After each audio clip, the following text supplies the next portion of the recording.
When my daughter-in-law looked me straight in the eye and told me I wasn't welcome at the family Christmas party because my presence made her uneasy, something inside me went still quiet in a way that did not feel weak anymore. I stood in my kitchen with cinnamon cooling in the air, my hands still dusted with flour from the sugar cookies I made using my husband's old recipe, and listened to her speak like she wasn't talking to a person at all. Cassidy's voice was clipped, efficient, confident in a way only someone who believed she held absolute power could sound. She said the family photos would look cleaner without me. She said everyone agreed. She said I should find something else to do. And she truly expected that I would bow my head like I always had, murmur something polite and disappear. I didn't. I stayed silent for 5 long seconds, feeling her words settle on my skin like frost. Then I stepped away from the counter, picked up my phone and dialed the venue I had paid for, in full the same venue she planned to use without me. When the manager answered cheerfully, I kept my voice steady and said, "Cancel everything. The person paying has just been removed from the list." The silence on the other end was cleaner, sharper, sweeter than any Christmas carol I'd heard in years. And as I ended the call, I found myself wondering, not for the first time, what exactly Cassidy feared I would ruin, besides her perfect holiday photographs. I set the phone down and stared at the cooling cookies, feeling the quiet in the house deepen. It wasn't the kind of quiet that comes from loneliness. It was the kind that comes after a storm cloud cracks open and releases the first bolt of lightning. My son Daniel used to call my reactions measured, but I had come to realize he meant easy to ignore. I wasn't feeling easy anymore. The scent of cinnamon and butter felt almost foreign, as though it belonged to a version of my life I could no longer reach. My late husband Mark had always loved the way the house smelled at Christmas. Back then I baked because it made the holidays feel warm, feel whole. After he died, I kept doing it because it was the only thing that still tethered the season to something gentle. This year, for the first time, I felt the warmth slipping. I walked toward the living room window, brushing flour from my hands as I went. Snow fell in thin, steady lines, catching the pale morning light. Across the street, the neighbor's wind chime clattered weakly against the cold breeze. Everything looked normal, quiet suburb-decorated porches, wreaths hung neatly under bows. But beneath that stillness, something darker pulsed. I had felt it for months, but dismissed it as grief or age or imagination. Not anymore. When I glanced down the driveway, I saw a familiar little face in the back seat of Daniel and Cassidy's SUV as they backed out earlier that morning. Emma, my granddaughter. She had pressed her hand against the window eyes, sat a silent apology her parents didn't see. I thought the ache in my chest came from being excluded. Now I wondered if Emma had known more than she could say. I returned to the kitchen and saw a piece of mail I didn't remember placing on the counter. A small envelope cream-colored with Harper Household. Urgent, stamped in red. I frowned. I didn't recall receiving anything urgent recently. I slid a finger under the flap, but before I could open it, my phone buzzed on the table. A text message from an unknown number appeared on the screen. "Stay away from the party. It's safer." I stared at it, unblinking. Safer. Was this a warning? A threat? A mistake? I waited for another message. Nothing came. The house hummed softly in the background, the refrigerator cycling on the heater kicking in, but everything else felt unnervingly still. I sat down at the kitchen table and reopened the envelope. Inside was a neatly folded document, a billing confirmation from a corporate event consultant addressed not to me, but to Cassidy, yet sent to my home. My name was not on it. But at the bottom, highlighted in a pale yellow stroke, was a line that made my throat go dry. Discussed transition of host authority for the Harper family event. Transition of host authority. For Christmas, that was never discussed with me. I paid the deposit. I planned everything. The event consultant shouldn't even know who Cassidy was unless she had contacted them behind my back. My hands tightened around the page. This wasn't incompetence or oversight. This was intentional. The doorbell chimed as the mail carrier walked past, and my pulse jumped. I wasn't thinking clearly, or maybe for the first time in months I was. I stood and moved through the house, taking in everything: the garland on the banister, the box of gifts still waiting to be wrapped, the empty chair Mark used to sit in. For years I kept quiet because I thought remaining silent made me strong. But silence had let other people fill in the blanks of my life with their own narratives. Cassidy's narrative was now starting to feel dangerous. I returned to the table and picked up the urgent envelope again, this time with more caution than curiosity. It wasn't just the consultant invoice. There was a second sheet, a sticky note attached with a scribbled message that didn't match Cassidy's handwriting.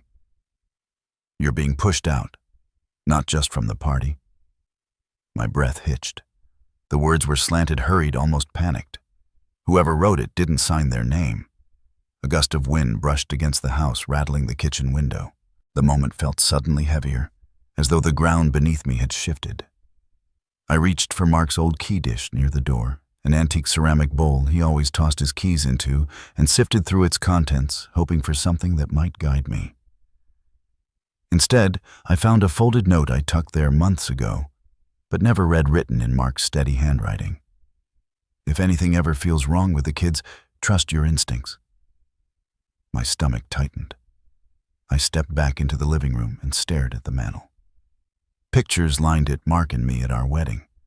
Daniel as a toddler wearing a crooked Santa hat, Emma's school portrait with her missing front tooth. Family, love, history, all of it suddenly fragile in the hands of someone who didn't value any of it.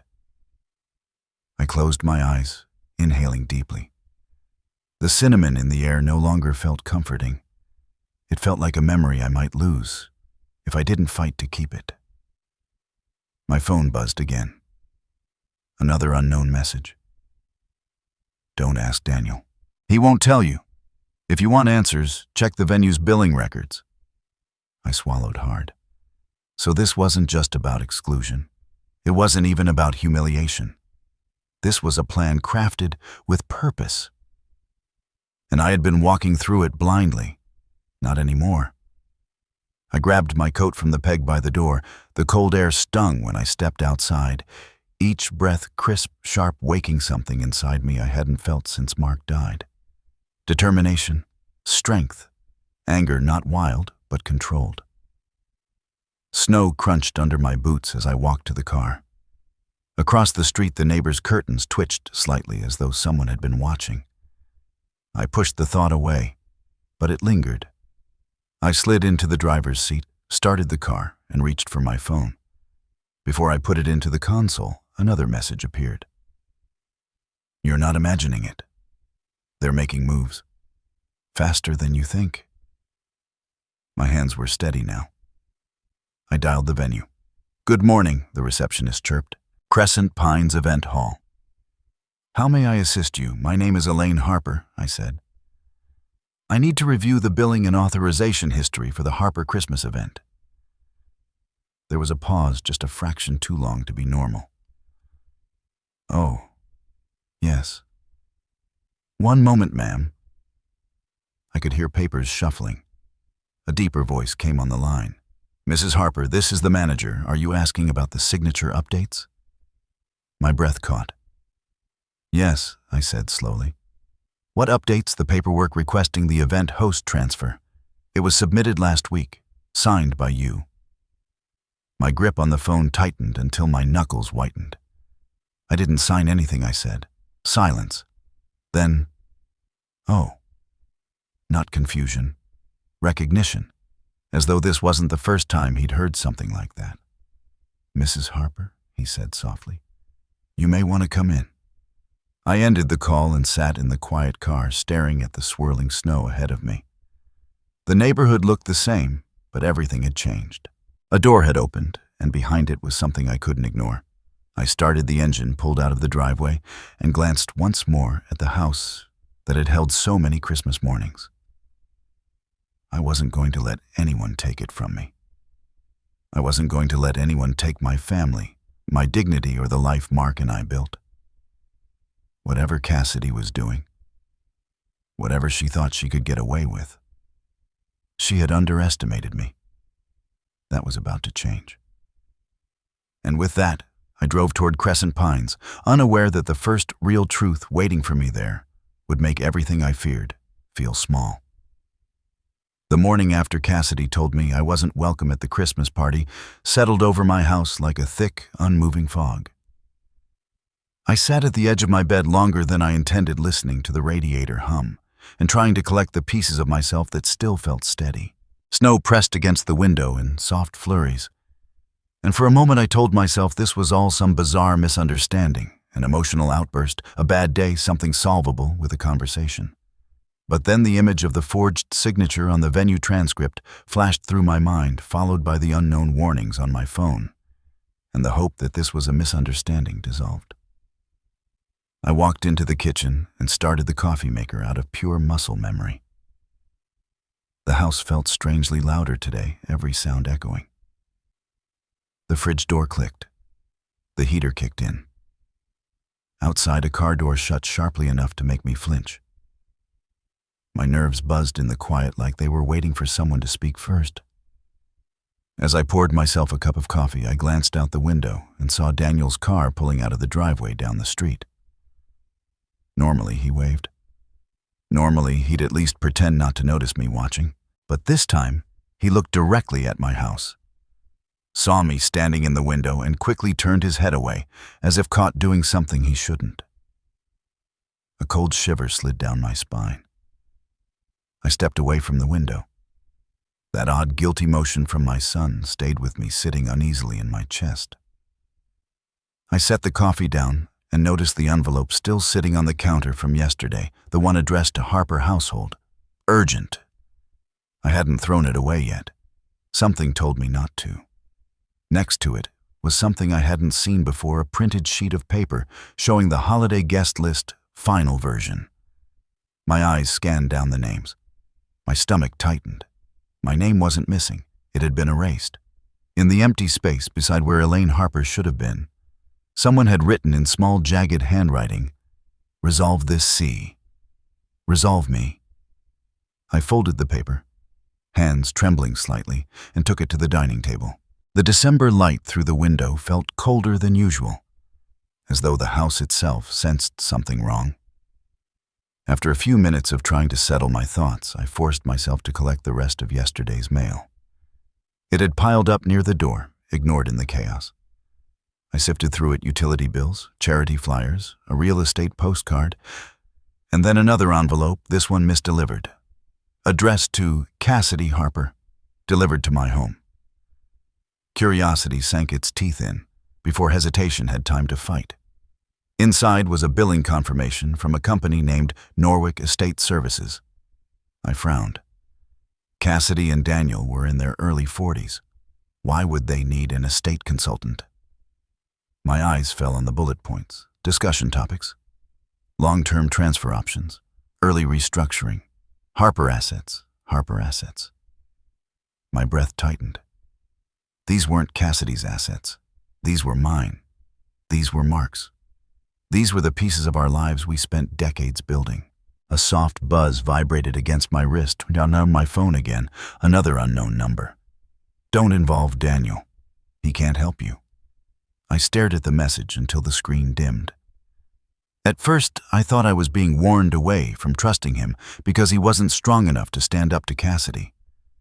But the longer I thought about it, the more it felt like something else.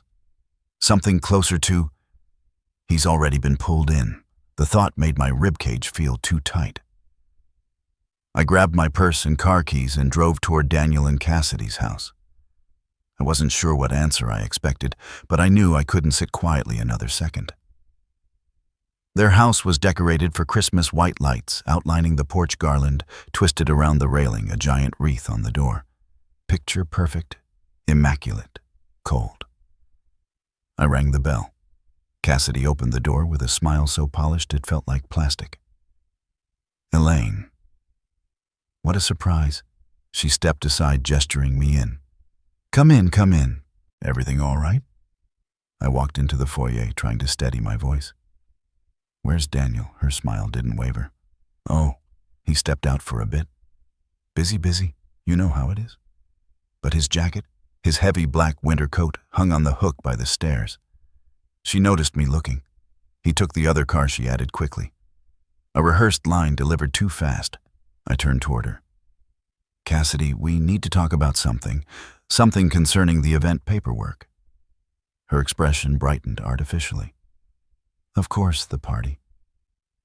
You know, I really wish you wouldn't take everything so personally, Elaine. We're all just trying to create a comfortable environment, that's all. You forged my signature. Her smile snapped like a cracked ornament. For half a second, barely noticeable, her eyes hardened. Then the mask slid back into place. Elaine, she said lightly, you must be confused. There was no forgery. These things get mixed up all the time. I spoke to the venue, I replied, keeping my tone level. A woman delivered signed documents claiming to be my assistant. I don't have an assistant. The temperature in the room seemed to drop. Before Cassidy could respond, a small voice floated down the stairs. Grandma Emma? She peeked from the top step, eyes wide, worried. Cassidy turned sharply. Emma, upstairs, now. Emma flinched and disappeared into the hallway. My pulse quickened. That reaction told me more than any signature ever could. Cassidy, I said quietly, what exactly are you doing? Something in her expression flickered irritation, maybe annoyance at losing control. She stepped closer, her voice turning syrupy, sweet, and venomous underneath. You're overthinking everything, Elaine. You're getting older. Things feel scarier than they are. It happens. You need help managing all this. She gestured vaguely around my figure. I inhaled sharply. Don't talk to me like I'm incompetent. She leaned in, her breath sugary with peppermint tea. Then stop acting like it. The words sliced cleanly. Without thinking, I stepped past her, heading toward the stairs. She moved quickly, faster than I expected, and blocked my path. You need to leave, she whispered. No, I said. I'm not leaving until I see Daniel. He's busy. I saw his car. Her jaw tightened. A tiny sound rustled behind us. Something sliding. I turned slightly. A small piece of paper drifted down one stair, then another, landing on the hardwood floor near my feet. Cassidy spun around as if she'd been caught, but Emma was gone again. I bent down and picked it up. 2 short lines written in uneven child's handwriting. Mom said you won't remember things soon. Felix brought papers for Dad to sign. Please help. I felt the world tilt. Cassidy lunged forward to snatch it, but I slipped it into my pocket before she could reach me. You need to leave, she repeated, her voice trembling with fury now. The polite facade was fraying. Right now. Daniel appeared at the end of the hallway, then drawn by the commotion. His face was pale, his hands shaking. Mom, he said quietly. Maybe it's best if you go home. Daniel, I said softly, did you sign something? Something with my name on it? He looked at me, eyes full of apology. He wasn't brave enough to speak aloud. Cassidy answered for him. He signs what I ask him to sign. We're a team. The way she said team sounded more like property. A faint vibration buzzed in my coat pocket. I pulled out my phone. Another unknown number. You're in the house. Leave now. She's recording you. My gaze swept the room. The shelf near the stairs, the side table, the console by the entryway. And then I saw it, a slim silver pen with a blinking red light at the top. A recording device. Cassidy followed my eyes, and in that instant, her entire face hardened. I stepped backward toward the door. I'm leaving, I said. Cassidy's lips curved into a smile devoid of warmth. Good. This is becoming exhausting. As I crossed the threshold, I turned back once more. Daniel stood small in his own home. Cassidy stood large in hers. And Emma, somewhere upstairs waiting for someone to save her. Cassidy rested her hand on the door and said in a soft, chilling voice, "Meant only for me. Whether you sign willingly or not, arrangements are already in motion." My stomach dropped. "What arrangements?" I asked. Her smile sharpened. "By the new year, everything will be settled." The door closed before I could respond. The wind bit at my face as I walked toward my car, clutching the crumpled paper from Emma. Snow fell harder now, blurring the streetlights into hazy orbs. But one thing was clear as crystal. This wasn't about a Christmas party. This was about control. And I was done surrendering mine. The snow fell in slow, deliberate flakes as I drove toward Crescent Pines, my hands tight on the wheel. I wasn't panicking anymore. Something colder and clearer had taken its place. A sense that whatever was happening had been happening for longer than I realized, and I was only now stepping into the light. The roads were quiet, the kind of quiet where even the radio felt intrusive, so I left it off and let my mind turn over everything I had learned, or thought I'd learned, up until now. When I reached the venue parking lot, the sky had turned a pale washed-out gray, and the event hall's front lights glowed in the gloom. Inside the lobby was warm and overly fragrant, with cinnamon-scented air freshener, the kind meant to feel festive, but instead felt artificial. The receptionist looked up from her desk as I entered, her smile polite but tight. "Hello," I said. "I'm here about the Harper Christmas reservation." I spoke with the manager earlier. Her eyes flicked briefly to her co-worker behind her. A subtle exchange, a quick widening of eyes, an almost imperceptible lift of brows. "She wasn't supposed to come here," the co-worker whispered too quietly for most people to hear. Except I heard it. The receptionist cleared her throat. "Of course, Mrs. Harper. Let me get the manager." I waited, listening to the soft hum of muffled holiday music drifting from the event room down the hall. When the manager appeared, he looked more serious than he had on the phone. "Mrs. Harper," he said carefully, "would you follow me to my office?" His tone wasn't unkind, but it was cautious, as if he knew something I didn't and wasn't entirely sure how to present it. I followed him into a small office with framed photos of past events filling the walls: weddings, corporate dinners, charity galas. He opened a file folder and placed several documents on the desk before us. "These are the paperwork updates we received," he said, "including the host transfer forms." I leaned closer and felt the air leave my lungs. There it was, in black ink, my name scrawled across the bottom of multiple pages. Except it wasn't my handwriting. The letters leaned too far left, the loops too thick. Whoever had signed them knew how to imitate me well enough for a quick glance, but not enough to fool the person who had written her own name hundreds of thousands of times. "This isn't my signature," I said. The manager nodded slowly. "I suspected as much. The woman who dropped these off, she mentioned she was your assistant." "I don't have an assistant." He hesitated. "I know. When I asked for identification, she became defensive.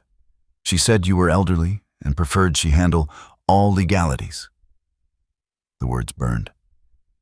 "What did she look like?" I asked quietly. "Mid to late 40s, dark coat, dark hair pulled back. Confident? Like she knew exactly what she was doing?" He paused. "She signed the log under the surname Ward, the same name printed on the estate consultation envelope at my house. The same name tied to every strange document that had crossed my path in the last 24 hours. My pulse quickened, not from fear, but from something closer to recognition. The manager flipped through the papers again, then stopped. There was one other thing she mentioned, something about an evaluation. She asked if you'd been assessed yet. I looked up sharply. Assessed for what? I'm not sure. She just said, "Once the assessment is completed, we'll finalize everything." She seemed very sure you'd know what she meant. I didn't, but the unease that had been living in my stomach stretched farther, sharper. I thanked. The manager took photographs of every document and walked back through the reception area, As I passed the front desk, the receptionist gave me a look that wasn't pity exactly, but close to it, like someone who knew something wasn't right, but didn't know how to help. Outside, the cold air slapped my face as if waking me fully. I climbed into the car and sat there for a moment, letting the engine run while my mind spun through every detail. A forged signature, a fake assistant, a name Ward surfacing again and again. This wasn't about Christmas. It wasn't about decor. It wasn't about family photos. Cassidy wasn't being petty. She was being deliberate, strategic. And I was only seeing the edges of whatever she was planning. I backed out of the parking space, but instead of heading home, I found myself driving toward the small grocery store near my neighborhood. I told myself I needed milk, but the truth was simpler. I needed to breathe somewhere that didn't feel like someone else's battlefield. The store was half-empty aisles dimly lit under flickering fluorescent bulbs. I grabbed a basket and turned into the produce section. That was when I saw her. Madeline, my neighbor from 2 houses down. Usually warm, usually chatty, usually full of stories about her granddaughter's softball games. Today she looked pale, jittery, glancing over her shoulder as she picked through apples. "Madeline," I said softly. She jumped like she'd been startled from a nightmare. "Oh, Elaine," she said quickly. "Didn't see you there." Her voice trembled on the ends, and when she shifted her purse, a small metal key dropped from her coat pocket and clattered onto the linoleum. A delicate old-fashioned key with an engraved H on the bow. H for Harper. She didn't seem to notice she'd dropped it. I bent down slowly, picked it up, and studied it. It felt familiar in a distant, almost ancestral way. Mark had once mentioned a lockbox. His father kept one that no one should ever lose track of. But he'd never told me where it was. "Madeline," I said, offering the key to her. She froze, staring at it like it was radioactive. "Oh, that must have been in the wrong pocket," she said, forcing a smile that looked nothing like a smile. "Just a trinket. But people don't look at trinkets like that. They look at warnings like that." She snatched the key and shoved it into her purse. "I have to run." "Be well, Elaine." And she hurried away, leaving me standing in the produce aisle with an ache forming at the base of my ribs. When I reached my car, my hands shook slightly as I unlocked the door. The key, the forged paperwork, the warning texts, every thread was pulling tighter. I drove home slowly, watching the snow thicken, the world grow quieter. Inside the house felt colder than when I'd left. I set my groceries down and checked the time. Late afternoon was already creeping in, turning everything gray. The kind of gray that feels like a prelude to something. My phone buzzed. Unknown number again. What am I supposed to stay away from? I typed, feeling reckless but desperate for clarity. Seconds ticked by. Then, not what, who. I stared at the message, my pulse suddenly loud in my ears. Before I could respond, another envelope in the mail pile caught my eye. One I hadn't opened yet. No return address. My name printed neatly on the front. I tore it open carefully. Inside was a blurry photograph of Cassidy sitting at a cafe with a man. The date stamp was from 2 weeks ago. The angle suggested it was taken secretly. The man was tall, sharp-featured, wearing a dark coat, the same type the assistant at the venue might have worn. A typed caption was taped beneath the photo. "Ask why they need your signature." A small micro SD card was taped beside it. I held it in my palm, small, weightless, but so heavy with implication that my fingers numbed around it. Someone was helping me. Someone else was watching me. And someone was moving fast to erase me. The snow continued falling outside, blanketing the neighborhood in a quiet so thick it felt almost staged. I looked at the micro SD card again, then at the door, then at the window, feeling every hair on my arms rise, as if the house itself were trying to warn me. Whatever was on that card wasn't just information. It was a key. And I had run out of time pretending nothing was wrong. I set it gently on the table, took a long breath, and whispered into the empty room. "All right, show me what I'm not supposed to see." The house felt too quiet as I held the tiny microSD card between my fingers. Its weight feather light, but its presence heavy as stone. I crossed the living room, turned on Mark's old laptop, the one he used for bookkeeping and letters, and waited as it hummed awake, sounding older than I remembered. The storm outside rattled the window panes, the kind of steady winter storm that made the entire world feel smaller. When the desktop flickered to life, I slid the card into the side slot. A single audio file appeared. Its name made my throat tighten. Do not ignore this MP3, I clicked. Static crackled, first soft and uneven, like the sound of someone adjusting a microphone. Then a voice. Mark's voice filled the room. Older, a little strained, but unmistakable. My heart seemed to stop and then rush forward at the same time. If she finds out, she'll go after Elaine next. I pressed a hand against my mouth. Mark was speaking in a low, urgent tone, one I remembered hearing only twice in our entire marriage, both times when something serious was at stake. Another man's voice answered him. I didn't recognize it at first. It was smooth-clipped, almost clinical. We should act before it gets to that point. The wards don't like unfinished business. Wards. There it was again. The name that had been shadowing every step I'd taken these past days. Mark sighed, the sound carrying a weight I never knew he had been carrying. I dissolved everything. The business, the land rights, all of it. I thought cutting ties meant burying the feud. It never buried anything, the other man said. It just paused it. I leaned closer, feeling the heat of the laptop against my palms. They've lost leverage, Mark continued. If they try anything now, it'll be obvious. Mark, the other voice, replied sharper. Now you underestimate the wards. They always find another way. Blood marriage, guardianship, whatever gets them in the door. And if they're very close again. His voice dipped too low to understand. Mark inhaled sharply as though steeling himself. Elaine, he said, and the sound of my name in his voice broke something inside me. If you're hearing this, they're close again. The recording cut off so abruptly, I flinched. For several seconds, the house remained utterly still. I stared at the laptop, my breath, uneven tears blurring the edges of the screen. Mark had known. He had been afraid not just of old business partners, but of something deeper. A family that held grudges across generations. A name that kept surfacing in shadows.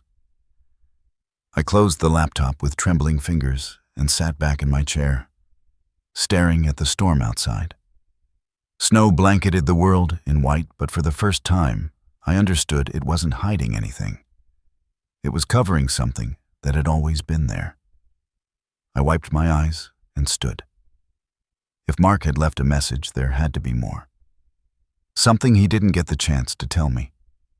Something he expected me to find only when I needed it most. That thought led me upstairs to the attic door. Mark always kept things up there, old documents, boxes of memories, odd tools he refused to part with. The attic ladder groaned as I pulled it down, sending a puff of cold air through the hallway. When I climbed into the dim space, the familiar scent of dust and cedar greeted me. My flashlight beam cut across old plastic bins, bags of unused decorations, framed photos wrapped in newspaper. But something in the far corner caught my eye. A metal lockbox, rusted at the edges, half hidden beneath a pile of tinsel and forgotten wreaths. My heart thudded once. The engraved letter H gleamed faintly on its top. I knelt before it and pulled the little key from my pocket, the one Madeline had dropped in the grocery store. The moment the metal met the lock, it slid in like it was made for it. I turned the key. The lock clicked open. Inside were papers, envelopes, a photograph, and something heavier beneath them. I reached inside and pulled out the first envelope. Mark's handwriting spread across the front in neat, steady strokes. For Elaine, when you're ready. I swallowed hard and opened it. Mark's words filled the page, written during a time when he must have known something was unraveling. Elaine, if you are reading this, then the past I tried to bury has found its way back. I hoped it wouldn't. I hoped the wards had finally exhausted themselves. But if they are circling again, it means one thing: they've found an entry point. They always do.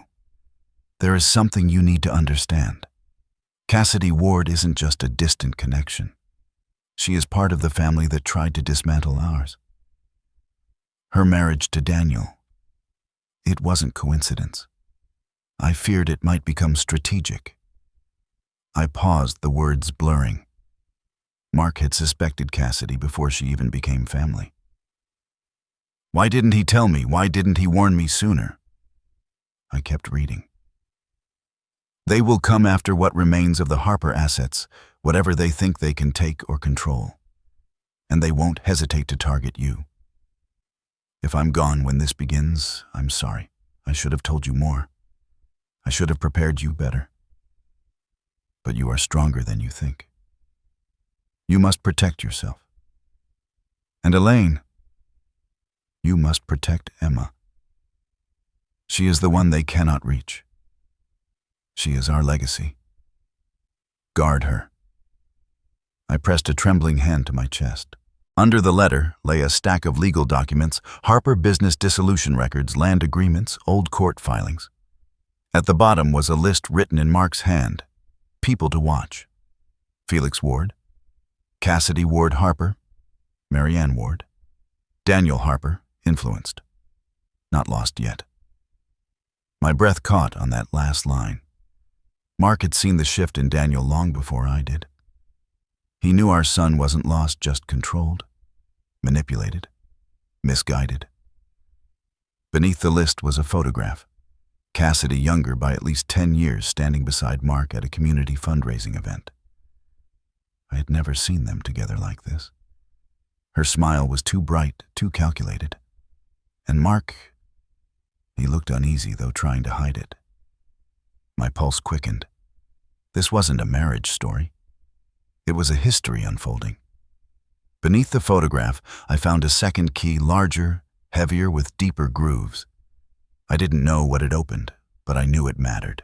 I gathered everything together, placing the letters and documents back carefully. As I carried the lockbox downstairs, the storm outside intensified, wind roaring against the siding like something trying to get in. Before I could store the lockbox, headlights swept across my living room wall. I froze. A car rolled slowly into my driveway, its engine purring quietly. The lights stayed on, idling. The silhouette inside was faint, but the posture looked intentional, watching, waiting. Then the engine cut.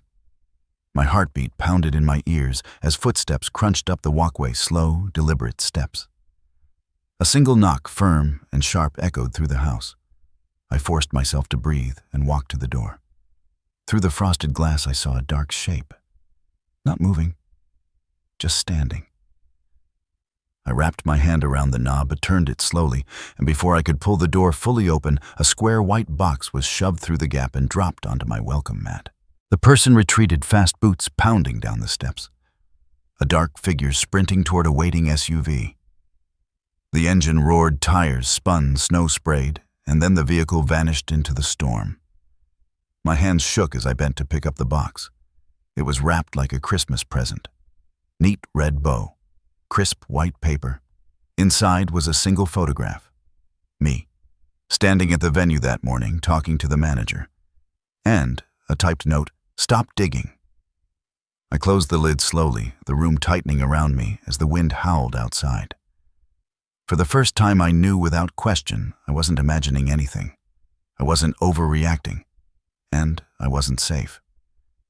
But I also knew something else, something stronger than fear. They had underestimated me, and that was their first mistake. The wind howled through the eaves long after the SUV disappeared, leaving me alone with the white box still trembling in my hands. I carried it to the dining table, set it down carefully, and forced myself to breathe slow, steady, controlled. Fear had crept into my bones, but beneath it something steadier pulsed. Something like resolve. I walked to every window in the house and pulled the curtains shut. Then I checked the locks twice. Only when I felt the house sealed did I return to the table and sit staring at the photograph inside the box. My face was caught mid-sentence at the venue that morning, shoulders slightly hunched against the cold. Whoever took the picture had done so from across the parking lot. They'd been close, watching, following. I reached for the second heavier key that had been hidden in Mark's lockbox, tracing its grooves with my thumb. He had prepared for this. He must have known there would be a moment, maybe this exact moment, when I would need more than memories to survive whatever the wards had planned. A small vibration rattled against the table. My phone lit up with a text from the unknown number. "Don't panic. You need help. Meet me at 5:30 behind the old train depot. Come alone." I stared at the message until it blurred. The depot had been abandoned for years, a place no one drove past anymore, a place where snow gathered untouched and silence spread without interruption. A perfect place for a trap. A perfect place for an ally. I couldn't tell which. But at 5:30 exactly, I parked behind the depot, the sky already swallowed by evening. My headlights cast long, shaky beams over the cracked pavement and the half-collapsed fence. I killed the engine and waited, keeping my hands on the wheel. Another car pulled up slowly, its lights dimmed. The driver stepped out tall, bundled in a hooded coat, cautious in their movements. They approached my window and tapped lightly. I cracked it open, only an inch. "Who are you?" The figure hesitated, then pulled back their hood. "Madeline." My neighbor. My heart slammed against my ribs. "Madeline, what are you doing here?" Her eyes darted around the empty lot before she leaned closer. "I didn't want to involve you," she whispered, her breath visible in the cold. "But I couldn't stay quiet anymore. Not after what's happening." I unlocked the door and she slid into the passenger seat, her gloved hands shaking as she shut it behind her. "You dropped a key at the grocery store," I said quietly. She nodded, swallowing hard. "I meant to. I couldn't give it to you openly. Someone might have seen." My pulse quickened. "Madeline, what do you know?" She stared straight ahead, the weight of unspoken years settling onto her shoulders. "I knew Mark," she murmured, "before he married you, before the wards destroyed everything." My grip tightened on the steering wheel. "They didn't just want his business," she continued. "They wanted control, influence, power that comes from alliances by marriage or by force." She turned to me, eyes glistening. "Cassidy wasn't an accident, Elaine. She was chosen." Cold washed through me. "Chosen for what?" "To finish what her family started," she whispered. "And she's close. Too close." I felt the breath leave my lungs. "She's trying to take my assets." Madeline shook her head. "Not just assets. Your legal autonomy. Once she has that, you disappear." For a long moment, neither of us spoke. The weight of her words pressed against the fogged windows, filling the car with a chill deeper than the winter air. Madeline reached into her coat and pulled out a folded document. "I took this from the records office," she said. "I shouldn't have, but I thought you needed to see." I unfolded it slowly. It was a guardianship petition, filed 2 weeks ago, filed by Cassidy, against me. My knees weakened even sitting. "She can't do this," I whispered. "I'm not incompetent. I'm not even... She doesn't need you to be," Madeline said gently.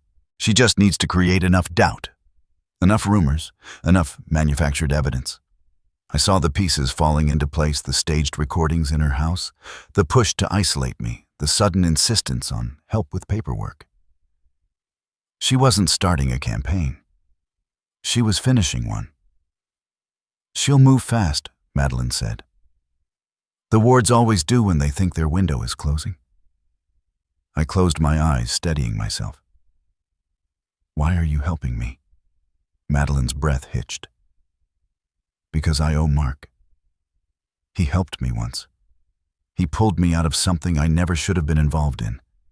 And he warned me if anything ever happened to him and the wards resurfaced, I needed to watch over you." "My God," I whispered. He knew. He knew even then. He feared they'd use Daniel, she said. And he feared they'd use Emma. She hesitated. Children are leverage in their world. They always have been. A spark of something fierce rose inside me. Protect Emma, Mark's words echoed in my chest. I wouldn't let Cassidy or anyone touch her. Madeline reached for the heavier key I'd brought with me. This unlocks something important. Something Mark hid before he died. His father hid it before him. She paused. You haven't found the chest yet, have you, chest? The word rang through me. No, I said slowly. I thought the lockbox was all there was. Madeline shook her head. No, Elaine. This isn't over documents. It's over rights. She looked at me carefully. Mark never told you about the land, did he? I blinked. What land? She exhaled sharply. The Harper Grant land. Your husband inherited it quietly, almost 60 acres outside of town, unregistered, officially hidden in trusts. Valuable, untouched. Whoever owns it controls the zoning of half the west side. I stared at her, speechless. That land is worth millions, she said softly. That's the real prize the wards want. A heavy, chilling silence filled the car.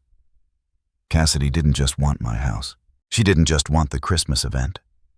She wanted ownership of something I didn't even know existed. Where is it? I whispered. You'll find the coordinates in the chest, Madeline said. And you'll find everything Mark never had time to tell you. My breath trembled. Why didn't he tell me sooner? Because he hoped it would never come to this, she whispered. Madeline opened the car door, then snow swirling in behind her. Be careful, Elaine. You're not just fighting a vindictive daughter-in-law. You're fighting a family that plays a very long game. Before she stepped out fully, she pressed something into my hand, a small digital recorder. She's recording you, Madeline said. You need to record her too. Then she slipped into the darkness and vanished behind the depot. I sat alone, gripping the recorder, the guardianship petition, and the heavy, mysterious key. Snow thudded softly against the car roof, muffling the world like a warning. For years, I thought the wards were just a shadow in Mark's past. Now they were a threat in my present. And by the time I put the car in drive, one truth had settled in my bones. I wasn't just fighting to save myself. I was fighting to save my family's future. Whatever chest Mark hid, whatever secrets he left inside, I needed to find it. Tonight. Before Cassidy made her next move. The house felt different when I returned home from the depot hollow at the edges, like something had shifted in the walls themselves. I locked the door behind me, shut the curtains, and set the heavy key on the dining table beside Madeline's recorder. The guardianship petition lay next to it, the ink from Cassidy's signature bright and sharp, as though she had signed it with confidence, certainty, expectation. She thought she would win. I turned the petition over and over in my hands, imagining her smirk as she walked it into the courthouse. I imagined Daniel standing beside her, head down, believing whatever lie she fed him. I imagined Emma, sweet, perceptive Emma, watching from the edges, afraid to speak the truth. Not anymore. I took the recorder and tested it with a quiet click. The red light blinked once, steady and strong. Madeline had given me a weapon I didn't know I needed. And I was going to use it. But first I needed answers, real answers. The kind the chest might give me if I could find it. I retrieved the lighter key from my coat pocket and held both keys together, noting how one was clearly for something small, delicate, a lockbox. But this larger key, it belonged to something old. Something built before modern locks. Something Mark hid because he feared it would fall into the wrong hands. I went room by room through the house, searching for anything that hinted at a hidden compartment, a floorboard that sounded wrong, a piece of furniture too heavy for its size. My hands grazed over shelves, drawers, the baseboards. I checked the basement shelves, the crawl space near the water heater, the cabinets above the washer and dryer. Nothing. After nearly an hour, I sank into the living room chair, rubbing my temples. The storm outside had grown louder, wind pelting snow against the windows like handfuls of thrown sand. "Think, Elaine," I whispered. "Think like him." Mark didn't hide things randomly. He hid things deliberately with purpose. He always said security isn't about hiding, it's about choosing the one place no one checks because it seems too obvious. Too obvious. My eyes drifted around the room until they landed on the fireplace. Wood stacked neatly, hearth swept clean, mantel polished.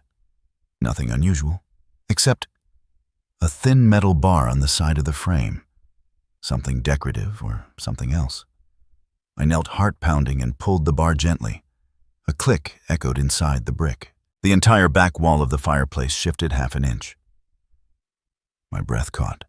I pressed harder, fingers trembling, and the wall moved again, this time swinging inward like a hidden door. Warm air rushed out, carrying a faint scent of cedar and old paper. Behind the hearth was a narrow alcove, and in the alcove sat a chest. An old iron-banded chest with a deep groove for a key. My knees weakened beneath me as I reached for the larger key and fit it into the lock. It turned with a satisfying heavy click.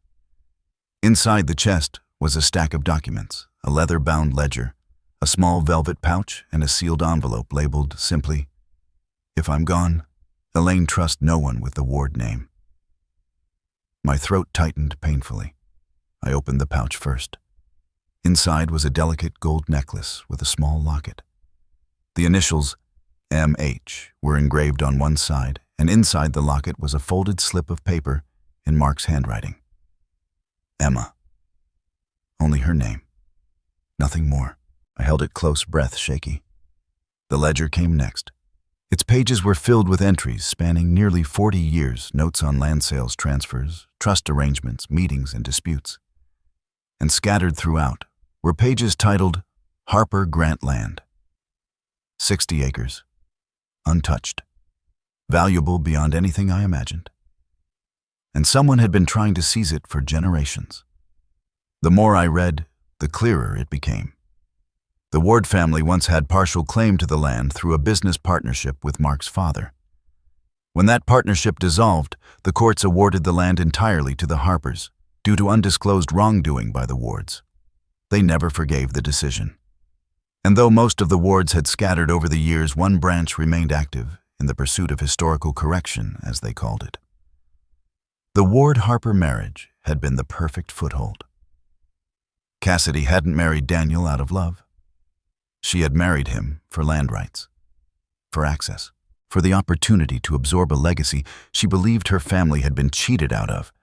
And now that Mark was gone, I was the last barrier. My stomach twisted. I reached for the sealed envelope and opened it carefully. Inside was a single sheet typed, not handwritten.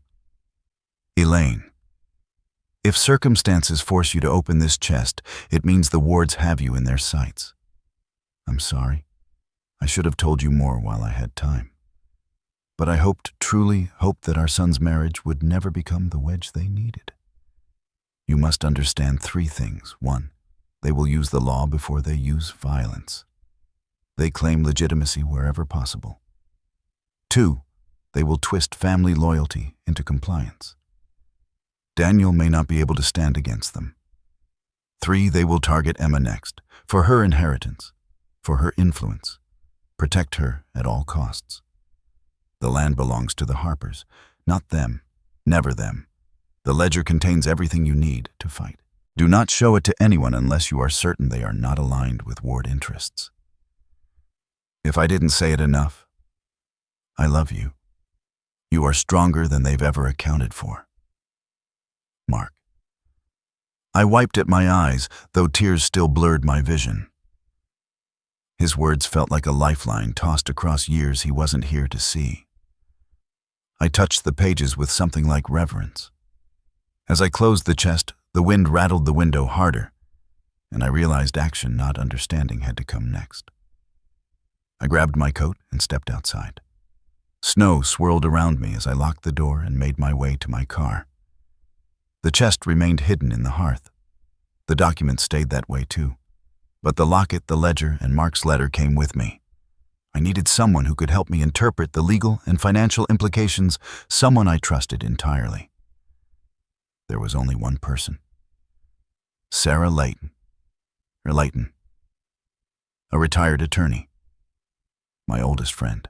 And the only person Mark ever trusted with family matters that weren't meant for public eyes. I drove through the storm until I reached her small cottage at the edge of town. Her lights were on a warm glow spilling into the snow. I knocked once. Sarah opened the door, took one look at my face, and stepped back to let me inside. "Elaine," she said softly. What happened? I set the ledger and letter on her table. "I need you to tell me how to fight," I whispered. She sat slowly, eyes narrowing with focus as she flipped open the ledger. "Good God," she murmured. "This is bigger than a simple guardianship attempt." "Yes," I said, "much bigger." Her fingers moved down the entries, her expression tightening. "If Cassidy files guardianship, she gains immediate temporary control over your legal decisions. If she proves you're medically compromised, she could challenge past transfers and claim mismanagement." I swallowed hard. "Meaning she could claim the Harper land is improperly held by you and push for reassignment. To herself." Sarah looked up sharply.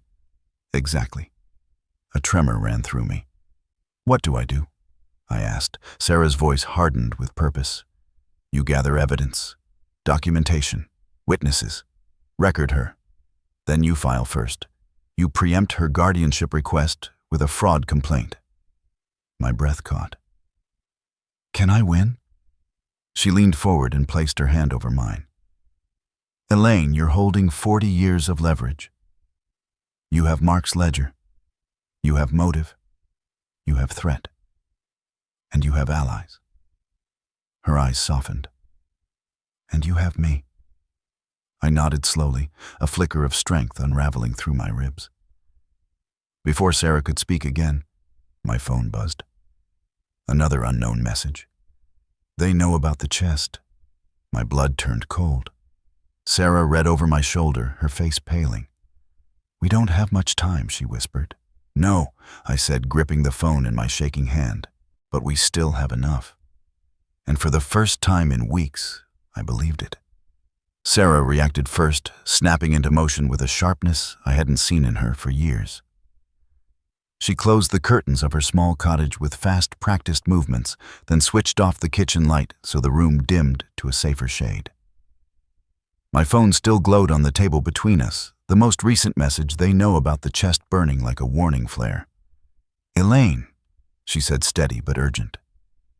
"You need to assume they're watching you now, and if they know about the chest, they might know you left with part of its contents." My stomach tightened. "Then I shouldn't go home." "No," Sarah said. "Not tonight." A gust of wind rattled the glass, echoing the rising panic in my chest. I reached for the ledger, clutching it tightly, as though Mark himself were anchoring me. "What do we do first?" I whispered. Sarah sat across from me, her eyes narrowing with quiet precision. "We build a timeline, a legal defense. And then we get ahead of Cassidy before she even realizes she's already lost." She grabbed a yellow legal pad and uncapped a pen. "Start from the beginning," she said. "Tell me everything." So I did. I told her about the phone call excluding me from the Christmas party, about the forged paperwork at Crescent Pines, about the envelopes that weren't addressed to me but delivered to my home, about the strange notes from an unknown number. I told her what Emma had written on that slip of paper Mom said you won't remember things soon, and how Cassidy had tried to block me from taking even one step closer to the truth. I told her about the micro SD card, about Mark's voice, about the name Ward that kept reappearing in shadows. Sarah's hand paused mid-sentence. "He left you a recording, yes." She shook her head with a sigh. Mark always suspected the Wards would try something after he passed. But I never imagined they'd go this far. When I reached the part about Madeline dropping the key and meeting me behind the depot, Sarah's eyebrows rose. She knew the Wards. She was connected to this. Yes. She says she owed Mark. Sarah scribbled rapidly, then circled Madeline's name. We'll need her testimony, and the recorder she gave you will be important too. Then came the chest, the ledger, the land, Mark's letter. With each revelation, Sarah's expression hardened, her voice losing any trace of softness. This is not just a family dispute, Elaine. This is organized, calculated. And if the Wards think they're entitled to the Harper land, they'll escalate as far as they think they can. I swallowed. Including guardianship. Including guardianship, she echoed. Cassidy's probably preparing to file an accelerated petition emergency guardianship before the new year. If she convinces a judge that you're mentally declining or vulnerable, I would lose my autonomy, I whispered. And control of your assets, Sarah added. Temporarily at first, then permanently if she pushes hard enough. A chill crawled through me like icy water. She's already isolating me. She recorded me in her house. Sarah nodded grimly. It's a classic tactic. Manufactured incompetence. My chest tightened. She's using Daniel too. That's her leverage. Intimidation through the people you love. Sarah paused. Which is why you need to make a move before she does. Another gust of wind struck the house, and in the quiet that followed, I felt a subtle shift in the room, as if the storm outside was waiting too, watching. Before we could continue, Sarah's motion detector light outside flicked on. Both of us froze. The shape of a person passed briefly across the frosted window. Just a blur. A silhouette. Stay here, Sarah whispered. She went to the front door but didn't open it. She only peered through the peephole. After a tense moment, she stepped back, shoulders rigid. What did you see? I asked. Nothing now. They're gone. But her face said she didn't believe it was nothing.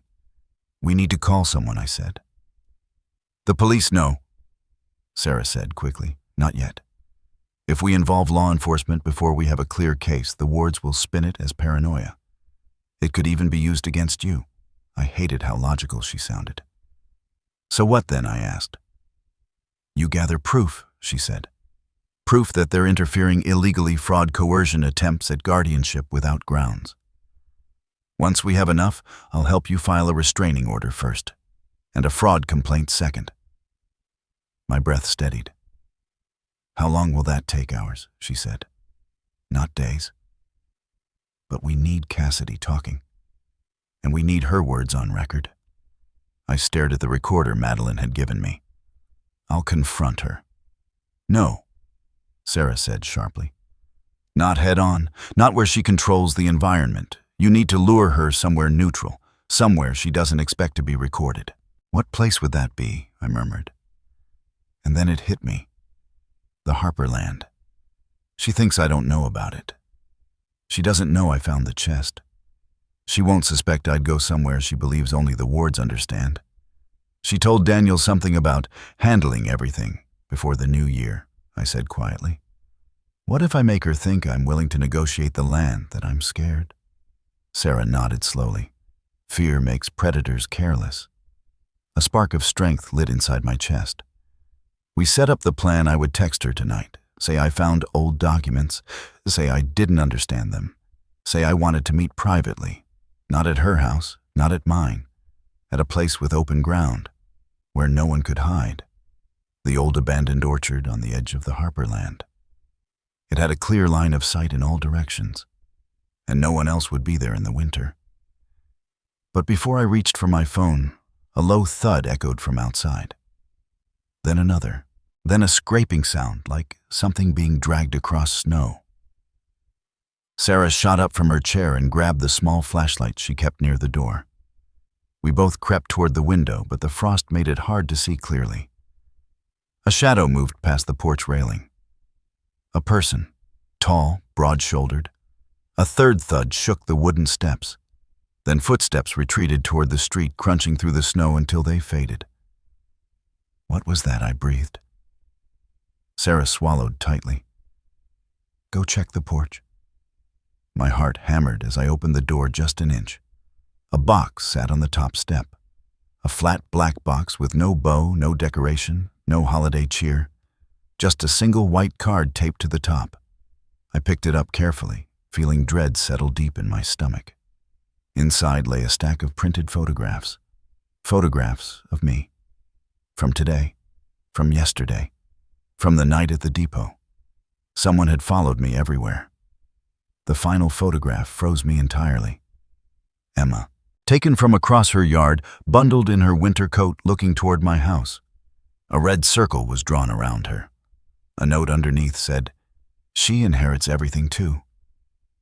My breath shattered. Sarah stepped beside me, her face draining of color.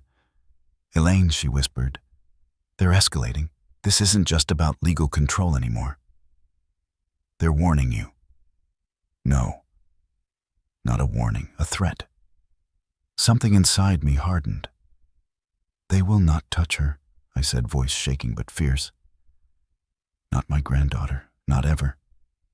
Sarah placed a steadying hand on my arm.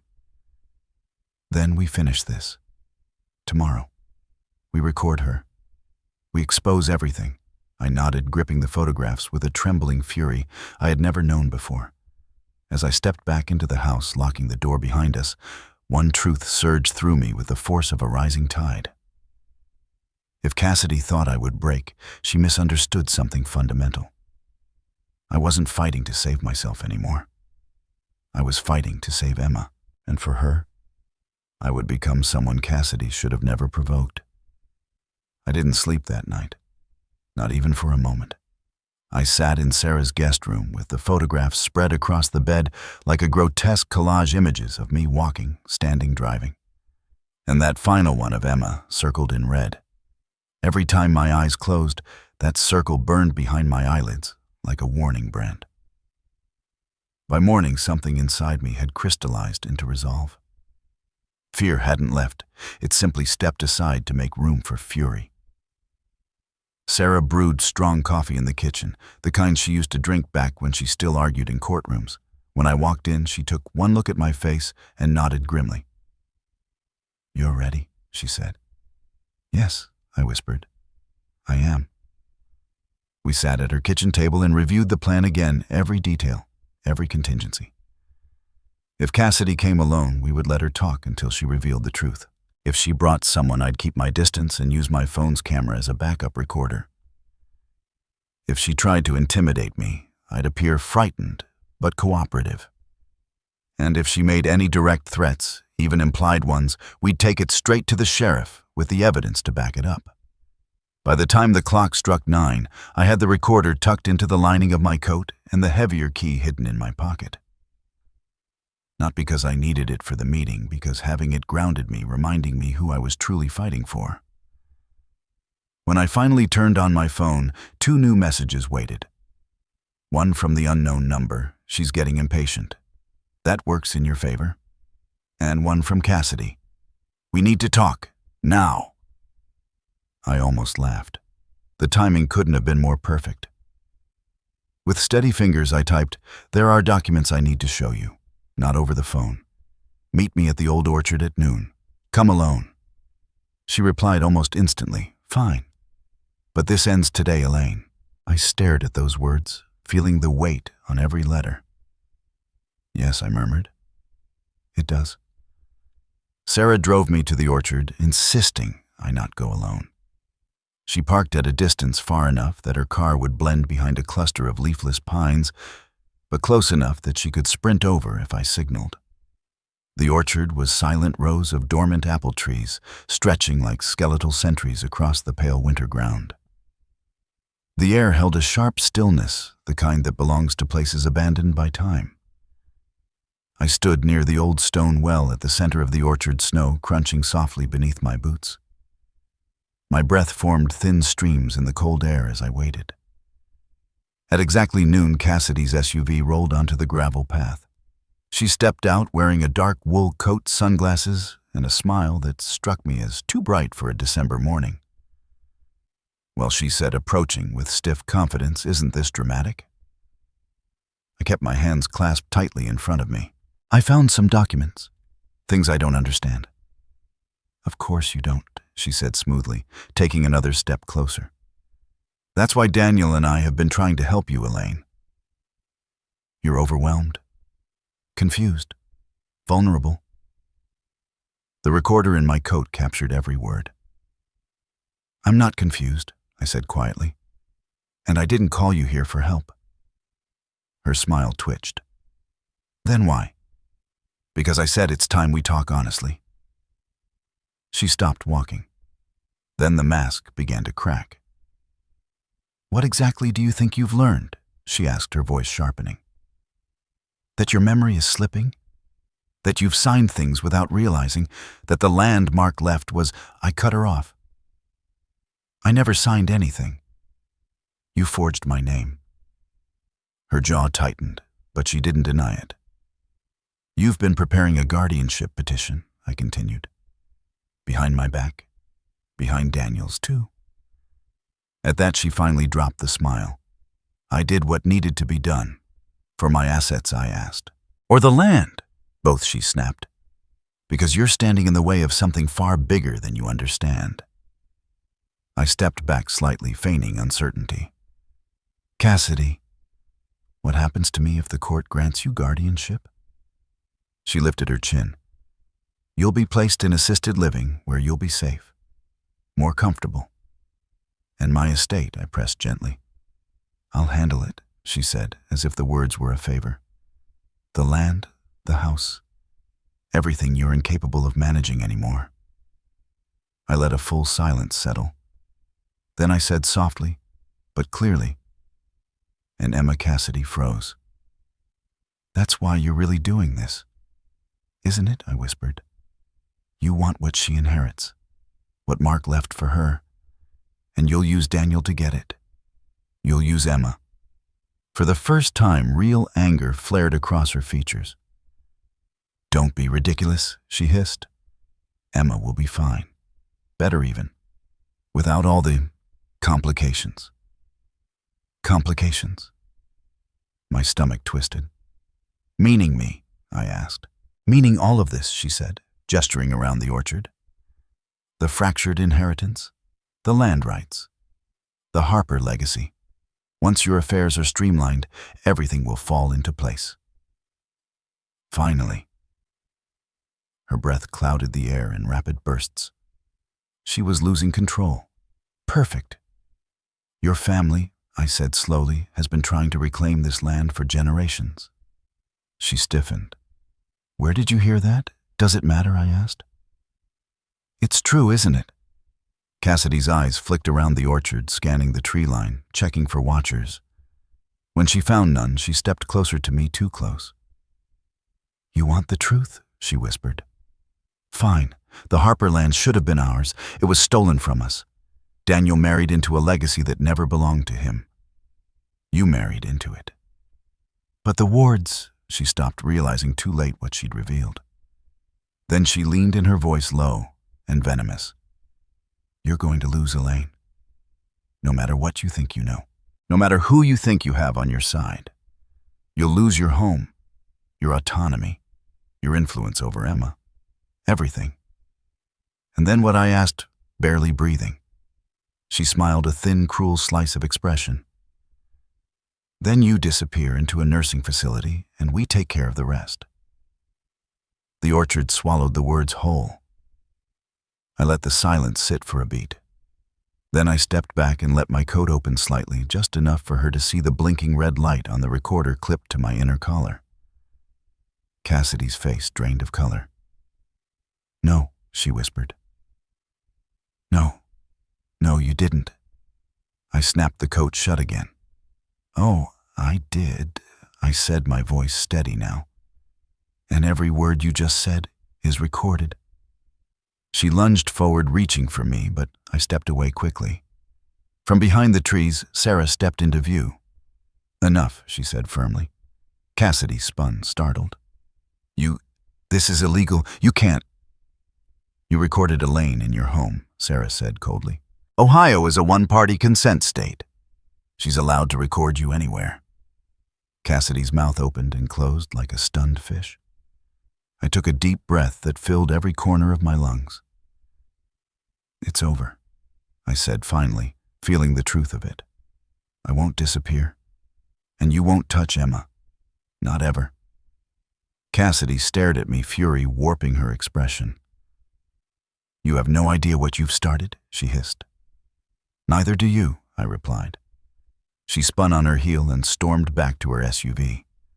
Gravel spat from her tires as she tore away down the orchard road. When she disappeared, my knees softened beneath me and Sarah steadied me with one arm. You did it, she said. No, I whispered, staring at the path where Cassidy vanished. We just lit the fuse, and the explosion, whatever form it took, was coming next. When Cassidy's SUV disappeared beyond the tree line, the orchard fell into a strange, heavy quiet, like the moment after a struck bell stops vibrating, but the echo still lingers in your bones. I braced a hand against the cold stone of the old well, my breath clouding the air. Sarah kept a steady grip on my arm, but her eyes were scanning the edges of the property, alert, calculating. She's not going to take this gracefully, Sarah murmured. She never does. I said, though, my voice trembled. It wasn't fear this time. Not exactly. The adrenaline was still burning through me, but underneath it, a deeper dread was unfurling. Cassidy had shown her teeth in that orchard more openly than ever before. And a woman like that didn't retreat. She regrouped. We walked back toward Sarah's car, crunching through the hardened snow. The wind carried our breath away in pale wisps. I glanced once over my shoulder, half expecting to see headlights, or worse, a shadow that didn't belong. But the orchard stayed still. Back at Sarah's house, I sank into her kitchen chair with the recorder still warm in my coat. Sarah wasted no time. She transferred the audio to her laptop, backed it up twice, once onto a cloud drive, and once onto a flash drive she slipped into her blouse pocket. Elaine, this is gold, she said, her voice tight with purpose.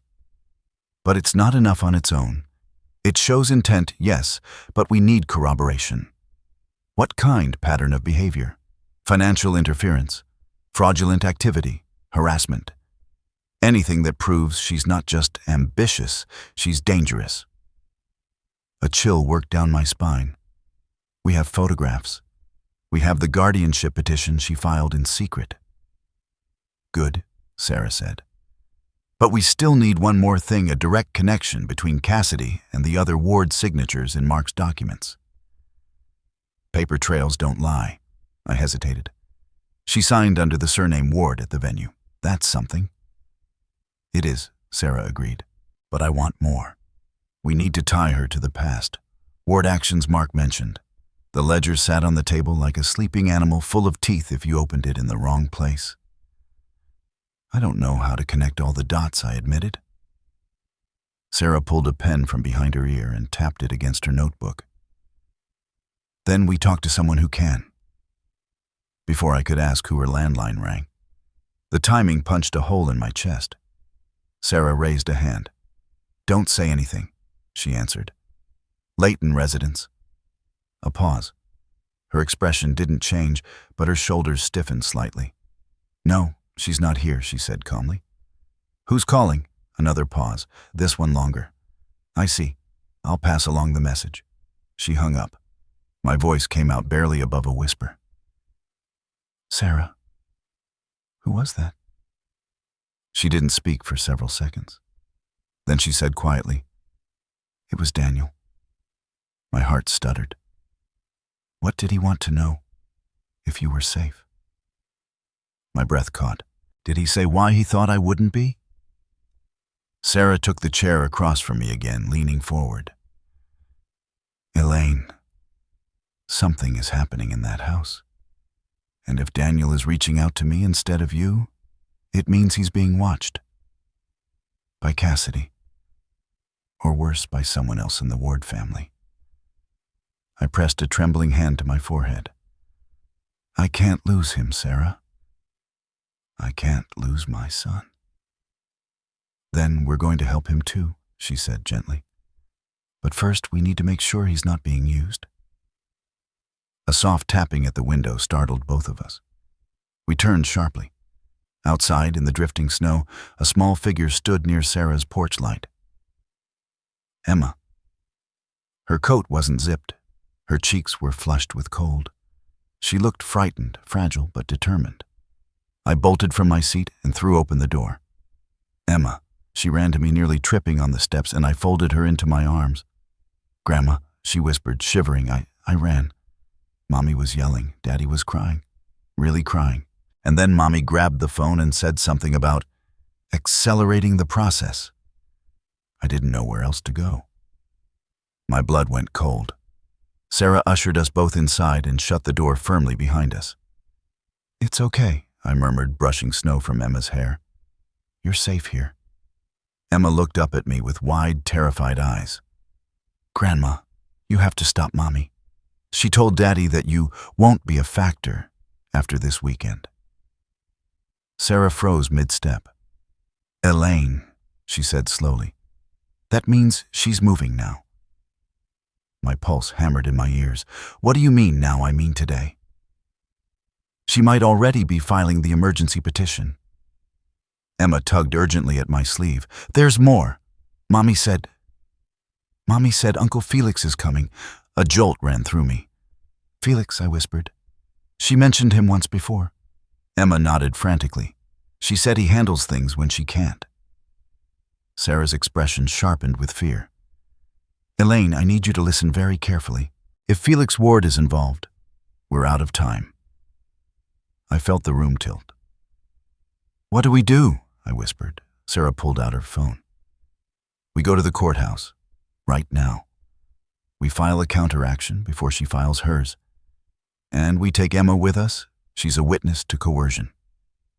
Emma clung to me tighter. "Grandma, I don't want to go back home. Mommy said bad things." My throat tightened painfully. "I won't let her hurt you." As we rushed to gather our things, Sarah stopped abruptly at the mantel. The photographs from the black box sat there, placed gently when we returned last night. But now they were rearranged, stacked, and a new one sat on top. A picture of Sarah's house, taken from outside. Taken from just an hour ago. My stomach dropped. "They were here," I whispered. Sarah grabbed her coat. "Then we leave. Now." We hurried Emma to the car, keeping low, scanning the tree line. The storm had eased, leaving behind a brittle, eerie stillness. Just as I reached the passenger door, my phone buzzed. A new message from the unknown number. "It's Felix.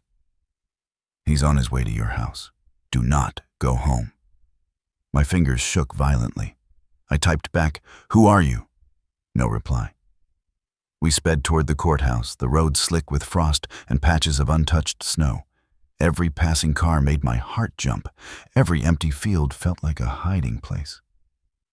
Halfway there, Emma said in a tiny voice, "Grandma, Mommy said something else." I forced my voice to stay calm. "What did she say?" "Sweetheart?" Emma hesitated, then whispered, "She said once, you're declared incompetent. Daddy will sign whatever she wants." Sarah inhaled sharply. I closed my eyes, pain flooding through me like a wound reopening. But underneath the pain came something else hotter, more unyielding. Rage. Pure, focused rage. I opened my eyes again, staring through the windshield as the courthouse loomed closer on the horizon. "No," I said. Emma looked up. "No. No." I repeated my voice, steadying into something strong. "Your mother is not going to take my rights. She is not going to take my family. She is not going to take you." I gripped Sarah's hand. "We end this today." Sarah nodded once her jaw set.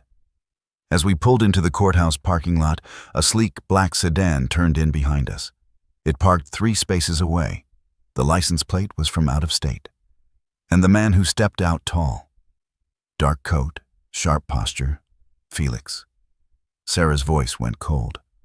"Elaine, he's not here for Cassidy." "No," I whispered. "He's here for me."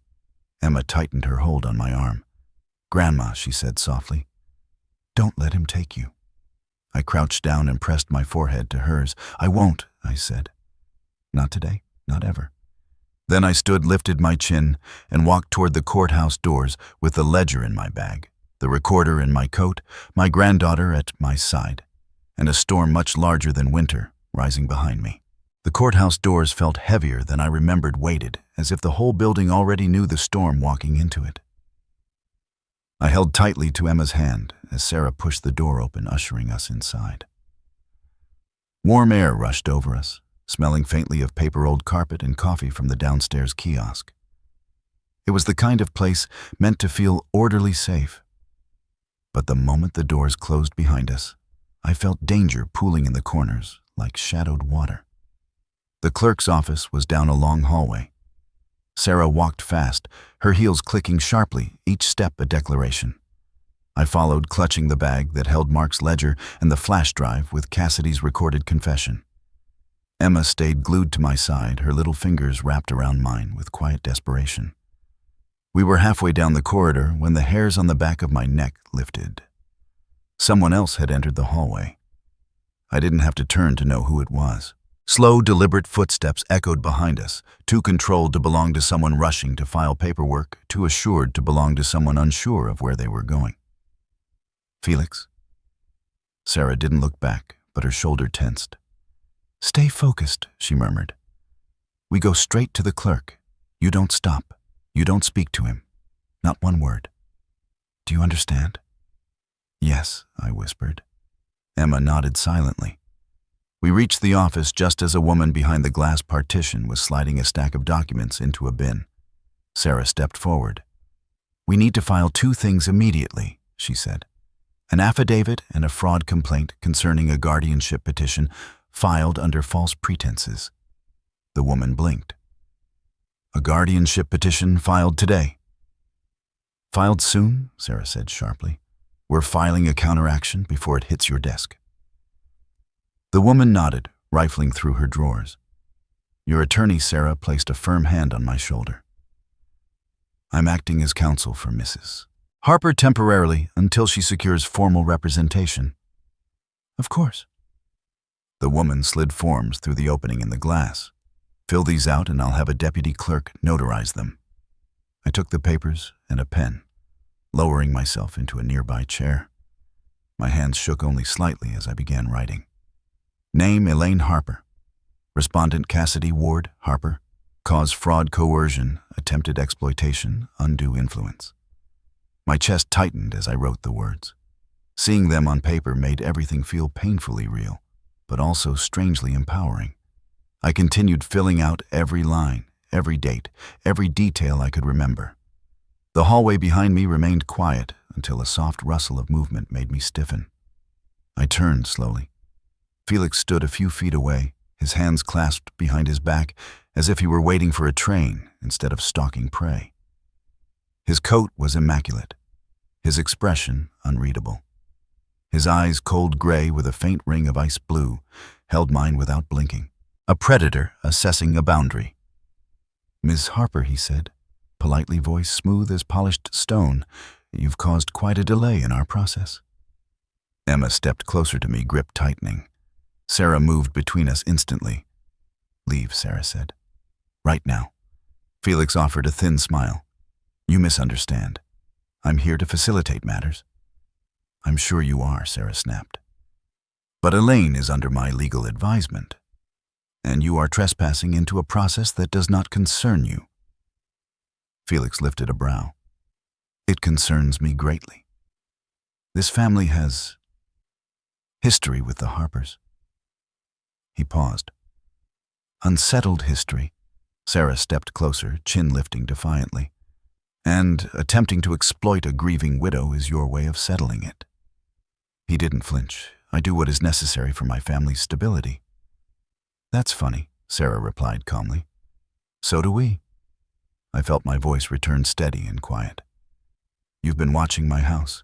He looked at me with mild amusement. "We monitor potential liabilities." "Liabilities," I breathed. "That's what you call me, a loose thread," he corrected. "One that needs to be tied before it unravels generations of planning." A chill swept through me. Emma pressed against my side. "Grandma, don't talk to him." I placed my hand over hers. "I won't, sweetheart," Sarah hissed. "You're violating state law by interfering in an active filing." "Oh, please," Felix said with soft impatience. "State law is your shield. Family law is ours." Before Sarah could retaliate, the clerk called from behind the glass. "Mrs. Harper, we're ready to notarize your paperwork." I stood unable to break my gaze from Felix. His eyes flicked down to my bag. "You found the ledger," he said. Not a question, an observation. I steadied myself. "And I know what's in it." His smile returned thin, cold, cruel. "Then you know you're outmatched." "No," I said softly.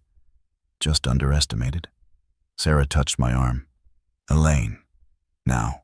We entered the clerk's office and closed the door firmly behind us. The deputy notarized the documents quickly, asking only the necessary legal questions. Sarah signed as witness. When it was done, the paperwork was officially time-stamped and filed. The clerk stamped the final page. "Your counteraction is now registered in the system. If a guardianship petition is filed, this will block emergency approval until a full hearing is scheduled." Relief nearly dropped me into the chair, but it wasn't safety. Not yet. When we stepped back into the hallway, Felix was gone, which somehow felt worse. "He's calling Cassidy." Sarah whispered, "They'll pivot now. They'll find another angle." "We have to keep going," I said. "What's next?" Sarah led us toward the exit. "We take this to law enforcement." A knot formed in my stomach. Will they take us seriously? They will, Sarah assured with the evidence we have. But when we reached the glass doors, Sarah froze. A small package sat on the courthouse steps. Black paper, red ribbon, just like the warning box left on my porch. "No," she whispered. "Not here. Not this fast." "What is it?" I asked. But before Sarah could answer, the doors swung open. A deputy sheriff stepped outside and picked up the box. He frowned, looked at the label, then turned to us. "This for one of you?" he asked. He held out the tag. "Elaine Harper." My blood iced. The deputy opened the lid before Sarah could stop him. Inside was a single item, a set of car keys. My car keys and a note. "We'll finish what he started." Sarah grabbed my arm. "Elaine, where did you leave your car?" "In your driveway," I whispered. She stared at the keys, face draining of color. "Elaine," she said slowly. "Whoever took these, whoever left this." Her throat tightened. "They now have access to your home." Panic surged through me, hot and blinding. Emma clung to my coat, trembling. "Grandma," she whispered, "is someone at your house?" I didn't answer. I couldn't. Sarah was already pulling out her phone. "Deputy, we need an officer to accompany us immediately. We may have an active break-in." The deputy nodded sharply and radioed for backup. Within minutes, 2 patrol cars pulled into the lot. One escorted us, the other followed behind. As we drove, my heart twisted painfully with every passing street. My front yard came into view, then my porch, then my door wide open, swinging gently in the wind, snow blowing inside. Emma gasped. Sarah grabbed my hand. And I knew before we even stepped inside that the worst was waiting for us just beyond that threshold. But I stepped forward anyway, because this time I wasn't walking into fear. I was walking into the fight.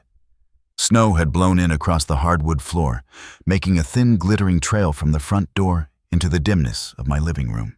The house was colder than it should have been. Still too still, as if someone had exhaled all the warmth out of the walls.